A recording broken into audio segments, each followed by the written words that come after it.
Hey, everybody, welcome back to the Podcast Daily. Happy Thursday from that guy, Jeremy Birmingham, and me, Austin Ward. And have you ever wanted to come hang out with the two of us on the sidelines at the Woody Hayes Athletic Center to watch a training camp practice? Wait, maybe I'm looking at that the wrong way. Have you ever wanted to watch the Buckeyes in an August training camp? That's actually probably a great way to sell this because I could use someone else to carry a camera. If someone wants to sign up and wants to shoot from a different angle and you have any photography experience, maybe now's your chance. Since I assume because Ohio State is allowing fans who donate a little bit of money to the program to watch the first and second practices in August, that we're going to be allowed to be there the whole time on both days. Is that a fair assumption? That is the understanding that I have, Berm. I like that. Now, the question is, because typically in the past, Ohio State has discouraged fans from, recording things. And in doing so, what they end up doing with us is telling us that we are not allowed to record things during those timeframes either. Do we suspect that that's the case, or will they allow everyone to record things because it's the first 2 days of camp and it's just going to be acclimatization and not really true football 101 stuff or 202 I don't know. or 303? I don't know. That's a topic for Jerry Emig to sort out with his staff. I don't. Those details are probably not as relevant to the people who may want to later on Thursday grab tickets. There are only going to be 500 available. Again, Ohio State's ticket office is not running this, and it's not going directly into the players' pockets or anything like that. It's Learfield is organizing it.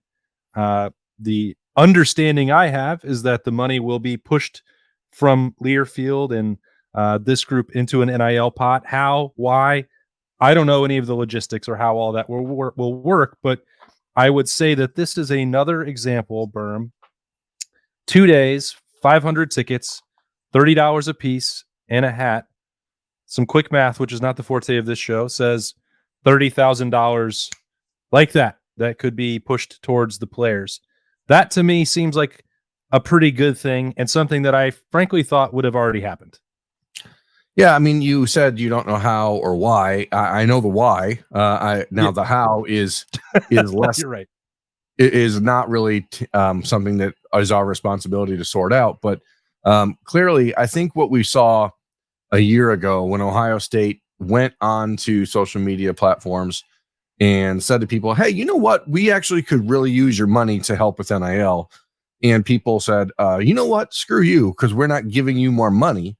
I think that the approach is a little bit refined now in that people can understand their donation is going directly to the players that are on the team and heading into the roster. To say donate to Ohio State or subscribe to a monthly thing and give us X amount of money for as yet to be determined perks, like that doesn't work. You need to have something that's tangible for people. And while I think some of us may scoff because, we're fortunate enough to be able to be there at practice a lot and be around the Woody and be around the players, this sort of experience is something that fans are like, wow, that's cool. I can't believe I can go watch an Ohio State practice. And it's not just watching the practice. It's also you get, a meeting the next day with Coach Day and the assistants. And that's not for $30. That's pretty good. I think there's a lot of people on the media beat who would pay $30 to have an extra day with the coaches at this point. So, however it took, however they got to this point, finally, it to me is just another sign that Ohio State is evolving and understanding the NIL landscape just a bit better than they did 6 to 8 months ago.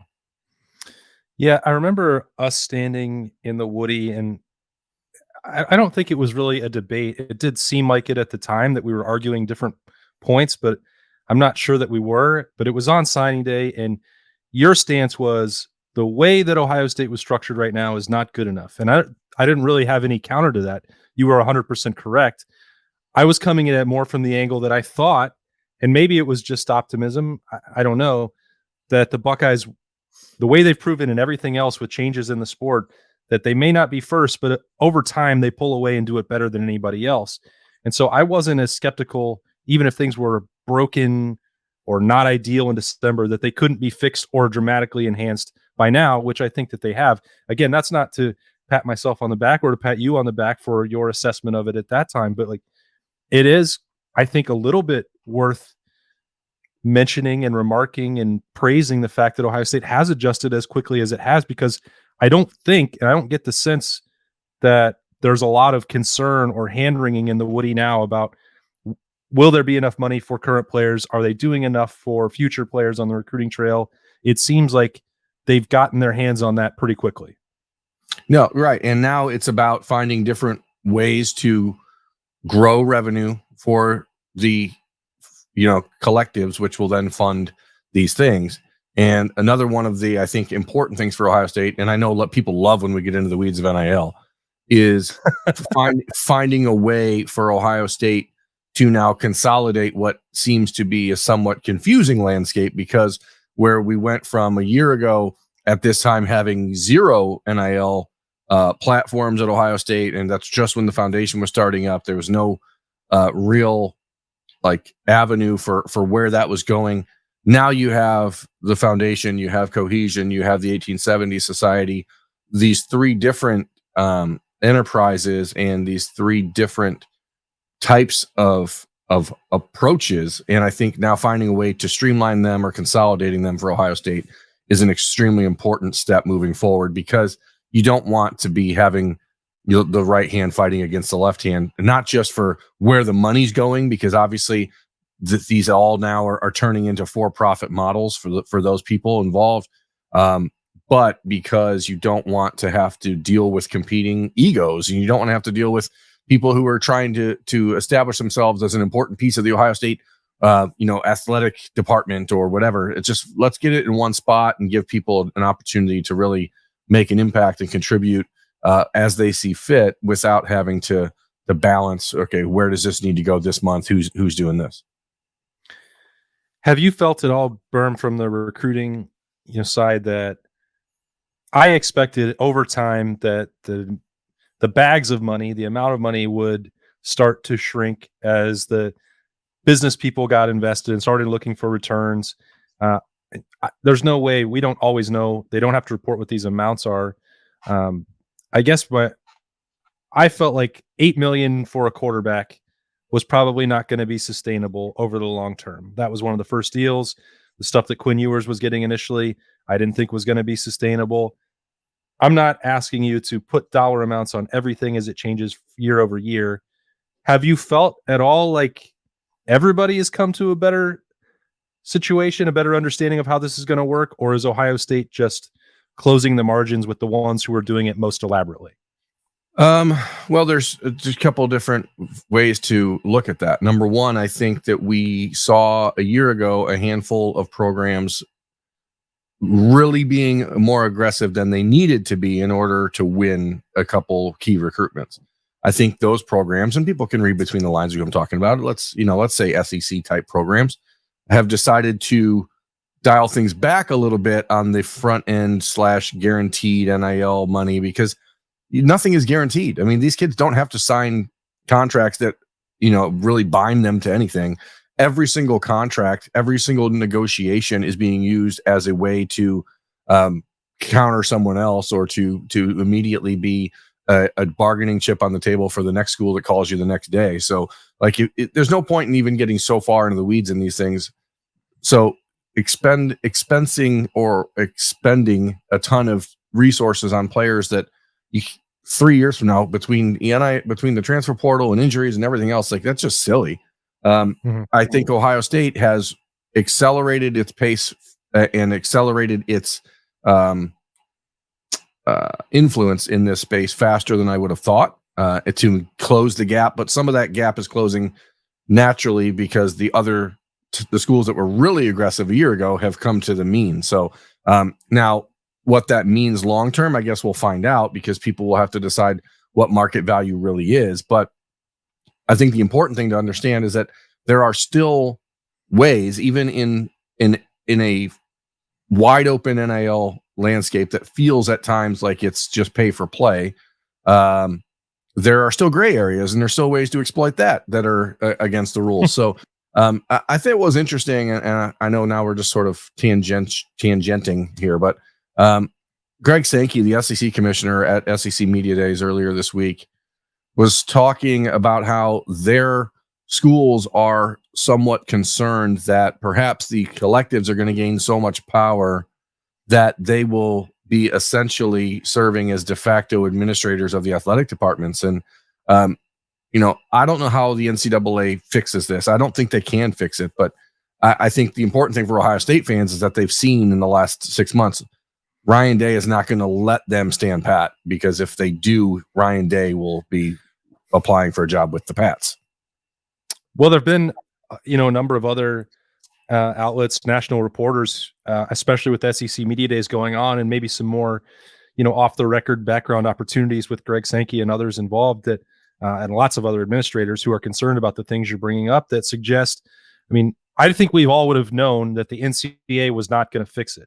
And their hope, even dating back to when Bill and I sat down with Gene Smith, was that federal legislation and oversight was going to be necessary, both because it helps every sport and every state at the same time, and because of what he left unsaid was that the NCAA being incompetent and unable to govern itself. So it needed somebody else to do that. And there were documents that were shared when the SEC went up there to Capitol Hill that said, well, this is the timeline for that. And they are hoping that by 2025 that will be in place. Now that sounds like, okay, why is that going to take so long? But if that's correct, if they're right about that, and the people around the SEC, or if more, I don't know, whoever, congressmen, senators get involved in Ohio, that they want to push for it for the Buckeyes' sake or for the Big Ten's sake, let's say that that's right. If that's 2025, that would, on the bright side, mean that we're 2 years through the Wild West and college football is still standing at this point. On the flip side, who knows what it'll look like in 1 year's time, because Ohio State's approach is already vastly different than it was 12 months ago. So I guess I'm talking out of both sides of my mouth, but if there are people that are optimistic, I don't know why they would be, that this could be resolved in the next couple years. Yeah, but you have to also remember that midway through the American expansion out west, people were still cannibalizing each other on the way out to Oregon. Okay, so there's a lot of ugliness that's coming still in this space, and a lot of people who will have to do things that they're like, I can't imagine I would have had to do that, but you got any salt? You know what I mean? So there's going to be some major decisions that have to be come to. And Ohio State, I think the important thing, again, I keep going back to it, is that we saw it from January to March, really, Ryan Day and Gene Smith and Ohio State deep diving into this and saying, how the hell do we fix this so we are not falling behind? Because quite simply, and as crazy as it sounds, because Ohio State football has always been recession proof, you're not going to be recession proof when it actually involves money, because once the money dries up, or you fall behind in money on this play, that's primarily the reason Ohio State's never fallen into the recessions, because they've always had the ability to outspend everyone when it comes to doing things, whether it's administratively or hiring the right coaches or building new facilities or whatever. But this type of money is different. And so you're trying to figure out how to play this game that you've spent the last 15 years trying to get out of, because Ohio State holds so near and dear to its reputation of trying to do things the right way because of how people have perceived them throughout the last couple decades leading into the last 10 years. So it's just funny. I mean, you see the SEC coaches and administrators griping about this, but then they're the ones on the phone calls with the boosters telling them who to pay. So it's not like I don't know. It's hard to trust anyone in this space because everyone is trying to just win at the end of the day, but that's how it goes. Yeah. We're all trying to find the guy who did this. Yeah. You're wearing like a hot dog. Dressed like a hot dog. Oh no. Who's that guy?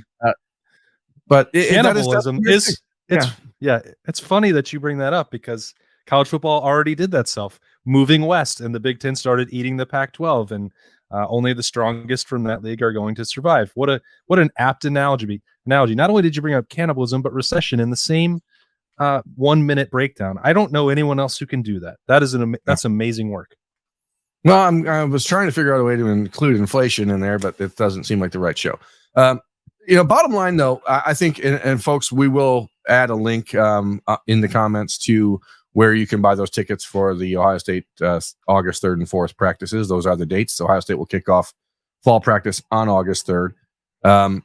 We had 2 weeks from today. That's crazy. It's crazy. Media Days next week. I know we're going to talk about this more in depth over the next couple of days, but what I want readers over at ohiostate.rivals.com, and I want subscribers on the YouTube channel here for the podcast to give us a sense of what type of questions you want asked to Marvin Harrison, Cade Stover, JT Tuimoloau, because as you may or may not know, Austin and I are both really, really don't like media days. I think they're a waste of people's time. So if there's something that you're dying to know about these guys, I would be interested in helping ascertain that information for people, first and foremost. Well, also because we like to use the time that is allocated to us to ask some questions that not everyone else is going to. When they have to sit there for an hour and like with 6 different outlets, one after the other, the answers about football from them do get they get worn out of giving them. And to be frank, we get tired of hearing them because they give the same ones all day long. So bonus points if there are some things that aren't just solely related to, I don't know, who the quarterback is going to be, because they're not going to answer that, or if Cade's back is feeling better because he's not going to answer that, or if JT can duplicate what happened against Penn State, because I already asked him that in the spring. So we're moving past that. But Berm's point is a good one. We want to make it so that you feel a connection and you get the information you want. If it is about football, fine. I understand. You're football fans. We are too. We want to know answers about Ohio State going into training camp. We're going to try and get some more of them later this week, as a matter of fact, from some guys who won't be in Indianapolis. But if there are some things that help shine a light away from the field with these guys, we'd love to do that. I have a question, Austin. How much? Yeah. Okay, so we're fans of sport. You're a fan of dumb sports like F1 and soccer and stuff like that. So good start. Yeah, you may have a different answer than I would in this space. How much money would you pay as a fan / observer to stand like on the infield of a practice day at an F1 track, or to get a chance to, I don't know, kick balls with people? I'm trying to figure out like how that would work in a soccer pitch. See, I know well enough to call it a pitch, but how much money would you pay to have one day with that one guy in F1 who doesn't lose? Well, how much do NFL? I don't know offhand. Maybe I should have looked this up. Like, do NFL teams charge for training camp, or don't they just get value out of the exposure? I don't believe they charge for it, but I also have never searched because I've never thought to myself, I want to go watch practice. But because I probably have thought I would, but generally we're pretty busy in August, so we don't get to. But I've never looked into that. But this is a little bit, I guess, similar to that. I think the NFL training camps are actually much more like football heavy, so you get a lot more actual exposure to 7-on-7 reps and that kind of stuff as you would the first 2 days for Ohio State. But again, to me, the real value here, if you're paying this $30, is not just the hat, but the chance to sit down with Ryan Day and the Ohio State assistants the next day on that's the cool part. Yeah, I feel like most other sports, certainly professionally, they have a lot more openness to doing this because they have recognized the for-profit model of athletics for a long time. That's the whole point of being a professional. So those packages already exist. I know what they cost. Allie and I have looked into them for F1 races. I am staggered by how much that costs. But again, the value for me would not be to go like watch a practice session and like figure out what the car is doing. It would be, to be down there with Max Verstappen and watch them go through their work. I know that people who cover F1 probably get tired of being down there in the paddock. That's their job, and they do it every day. For me, that would be really cool to do once, and I am strongly considering paying the amount that it would cost to do so. And it is a lot more than $30. So I think that this opportunity for Ohio State fans is really cool. And I said this to people in spring when and others dating back to last year. When you're looking for opportunities to tap into the fan base, you have to give them back something. And I think when you look at Ryan Day's podcast with 1870 Society or the coaching staff as a whole, they have to sign off on this. Even if Learfield is running it, if Ryan Day said you're not coming to practice, then this would not be happening. So he has, it starts with him and Gene Smith being like, well, what can we do? What can we do within the rules? What things are we protecting needlessly where we could be helping the program? And I've always felt like spring ball specifically, but certainly the first couple of days of training camp, where you're not putting in game plans, you don't even have the full pads on, you're not hitting, are opportunities where Ohio State could be a lot more open and a lot less paranoid than it has been in the past. That goes for all 15 spring practices because they're not game planning for anybody. But especially now, I just think that this is one more reminder of Ryan Day's, I'll just say comfort, but I don't know that I don't know that means he'll be truly comfortable with whatever happens on the 3rd and 4th when there's 500 more people alongside the media, but understanding that this is the new rules of engagement and part of his job. Yeah, I asked how much you'd pay because I think that in some ways this is a trial balloon for Ohio State to see how this works. But I think they could have charged 4 times this amount and you'd still get the same. You're only having 500 people. You'd find people willing to spend $500 to have that opportunity pretty easily. So I do appreciate that they're starting this at a point that's somewhat reasonable. Now, obviously the limited numbers make it difficult, but I'm just thinking, like, can you imagine opening up practice to 100 people on the Tuesday of Michigan week and how much money Ohio State could make in that moment? Like, there is a lot of value here for the school. And again, going back to December and January when Gene Smith when it appears to people that he's just out there begging for money, this is a much better way to get it if you're Ohio State, because you are giving an experience back to people other than saying, well, your donation's appreciated. I mean, it's a cool moment for people who grew up dreaming of spending that type of time with Ohio State. So, I know that there will be some in the media who scoff at this idea and say, oh, what won't they do? Oh, but like, for the average person, for the fan, like, that's awesome. That's an awesome opportunity. And when that link goes live, like I said, we'll have it posted in the comments of this video and over on the message board at ohiostate.rebels.com. So you can rush into that and get yourself on the field with the Buckeyes. Yeah, those are going to go, I would say, in less than a minute. I bet that they're all gone. That's my prediction, my bold prediction for Thursday as those practice tickets go on sale. And again, you heard from me and Birmingham here. You're not going to hear any scoffing on this idea. I think it's great for Ohio State. I think it's good for media coverage of the program as well, based on what I think is going to be happening throughout August and with those first couple practices. It's better for the program to wrap its arms around engagement and knowledge and close proximity of the players to its fan base and its media.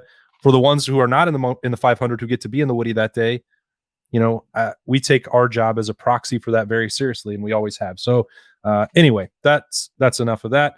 That is the podcast daily for Thursday. Those tickets go on sale, I believe, at 10. Berm said the link will be below.